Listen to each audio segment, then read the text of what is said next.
ꯑꯩꯅ chief minister ꯋꯥꯁꯛꯑꯒ ꯍꯜꯂꯛꯄ ꯃꯇꯝꯗ ꯐꯃꯨꯡꯗ ꯇꯨꯝꯕꯗ ꯑꯩꯁꯦ ꯃꯤꯠꯇꯒꯤ ꯄꯤ ꯇꯥꯒꯦ ꯇꯧꯏ ꯀꯔꯤꯒꯤꯅꯣ ꯍꯥꯏꯕ ꯃꯇꯝꯗ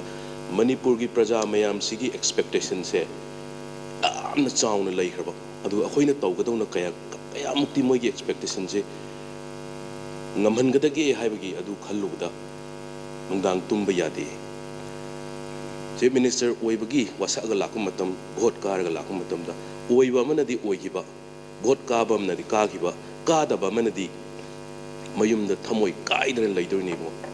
ꯑꯗꯨꯅ ꯅꯣꯏꯅ ꯁꯤ ꯃꯄꯥꯟꯗ ꯂꯥꯡꯉꯤꯕ ꯑꯗꯨꯒ ꯅꯣꯏꯅ ꯕꯝꯕꯂꯥ ꯊꯥꯔꯤꯕ ꯃꯌꯥꯝꯁꯤꯡꯁꯦ ꯁꯤ ꯑꯩꯗꯤ ꯁꯨꯡꯌꯥ ꯌꯥꯗꯦ ꯇꯧꯍꯟꯒꯅꯨ ꯍꯥꯏꯅ Honorable Speaker, thank you. I yamna tena dum thamjage sir. First of all,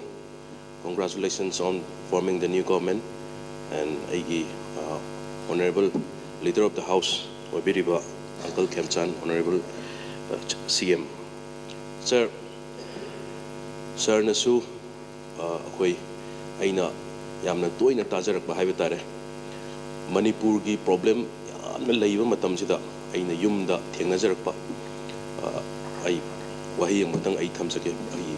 pabung hana gi Honorable XCM haiba tare akoi gi music CLP leader oisi ahumlak Chief Minister wasak pase ai ahumlak yaujabasida mana haibase sir sit thamoi dagini mana haijabse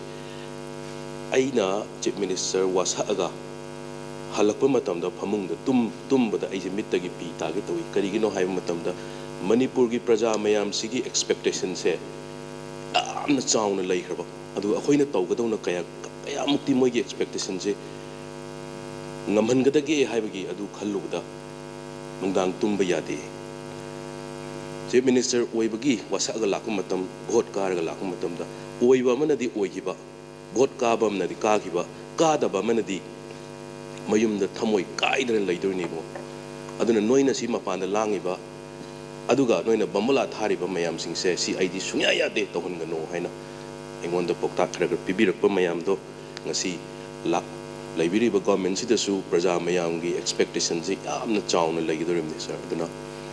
akoi constructive suggestion opposition gi side gi matam gi adum akoi su tawjage masida akoi na opposition ni haiduna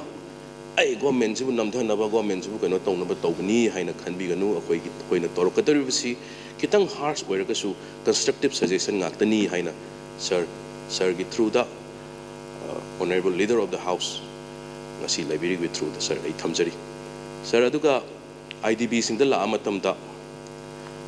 mayam akoi senior members na mayam thambigre ai gi wakhandati IDB singse akoi Imphal manung sida खरा periphery the लेबा म्यामदी फनाम हमसु होंजनगरे अदुगु ख्वाइदगी फाबदी ख्वाइदगी step अमा आइगी साइडगी लखल हनिंग बदी government सिदा Imphal मनुंग the हुजिक लेबा यारिबा जगह area सिंग सिदा army ननि खंगदे central force नि खंगदे पूरा कोर्डन तहन बिरो then who is willing to come back Kuki चिनाउ सिंग मरक्तगी लक्सगे हाइबा मी सिंग से लेबा याबा बिल्डिंग सिंग सिदा मसा मसाई बिल्डिंग सिंग से सर नमदन अंतंग लेहन सेबा अदुगा अखोगी सोम नाकन साइडगी सु मोरे खंगदे चोराचाटपु खंगदे मरु अइना मैते इचलिनाउ सिंग अखोई रिलीफ कैम्प द लैरिबा मोरे की चोराचाटपु के म्याम सिंग से मोइद हंगबियो अखोई की टेम्पररी कैम्प पामदे अखोई इसागी युमदा हंजगे हाइबने सर दे सीना फर्स्ट प्रायोरिटी द लौरगा अमनि खंगदे सर मसीगी मसीमतंगदी अइना अनोब गवर्नमेंट सिदा तहनजनिंगे सर अदुगा अइना सुम ताजबदा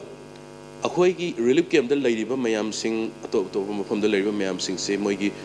वोटर लिस्ट हापनबा सेम मतमदा समना हारबदा आइगी द लैरिबा आई वांजिंग द लै खांगाबोक द लै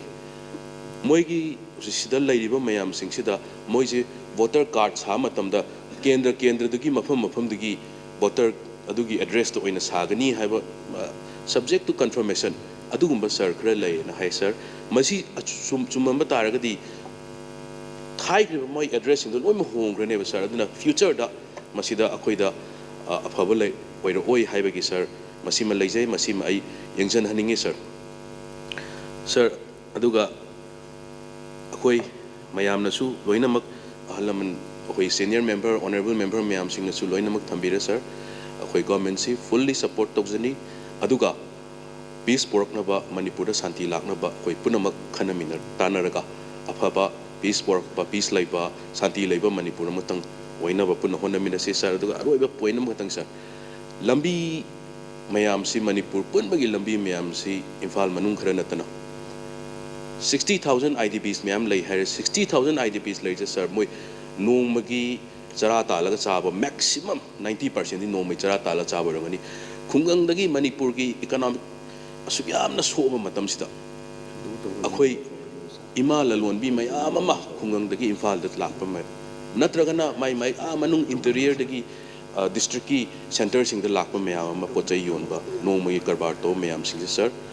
upun charaga magi lungs ta magi body da kayam harm oirang da ge na sarang tong akhoi ge president rule lai ngai marak tasu lambi langhang sembagi thabak si amata tawgidra sir akhoi ngasai honorable akhoi gi opposition gi akhoi CLP leader na ngasai thambi gi responsibility se cho responsibility se popular government amala aga tawsi sinu haiduna tawbini khangdi amani khangdi sir aduna saski ni khangde adagi PMGSY ni khangde na sai honorable governor na lakthok piram lambi mayam PWD gi makhadani khangde sir masigi lambi singse sir maron matang sembi dragadi relief camp de leiriba mayam ima ibel mayam sing nong magi sara tale mayam singse sir loinamak health hazardous oidana sir Manipur da achauba health crisis amati lakani haibase masigi anoba government sina top priority da infrastructure development da masim tangdi lahon janingi haiba wahai khaji thamaga ai honorable speaker wong kana thagat chani thank you